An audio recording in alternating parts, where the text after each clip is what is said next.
We'll guide you through how to mask video and shape in After Effects. If you find this helpful, don't forget to like and subscribe. People search for this tutorial to learn how to place videos inside custom shapes using Adobe After Effects. It helps them create clean, modern motion graphics and engaging visual effects for edits, intros, and social media content. This technique makes videos look more creative and professional by combining masking, animation, and design in an easy and structured way.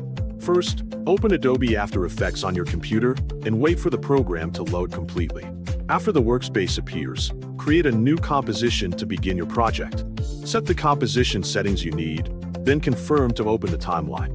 Next, import your video clip into the project panel and add it to the timeline so it becomes your main layer. After that, create a shape layer using the Shape tool and draw a custom shape or circle depending on the design you want. Place the shape layer above the video layer in the timeline so it can be used as a mask. Then select the video layer and locate the Track Matte column in the timeline panel. If it is not visible, switch the timeline view to show modes.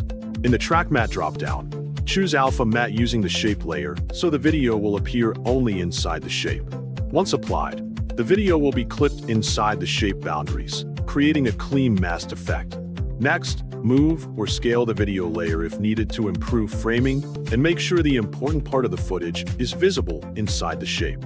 After that, animate the shape layer to create transitions by enabling keyframes for position, scale, or mask path so it changes over time. You can also add feather to the shape edges to create soft transitions and smoother visuals. Enable motion blur if needed to make the movement look more natural and cinematic. Once everything is set, preview the result by playing the timeline from the beginning and check that the video fits properly inside the shape and the animation flows smoothly. Make adjustments if needed to timing, positioning, or effects. Finally, add the composition to the render queue and click Render to export the final video.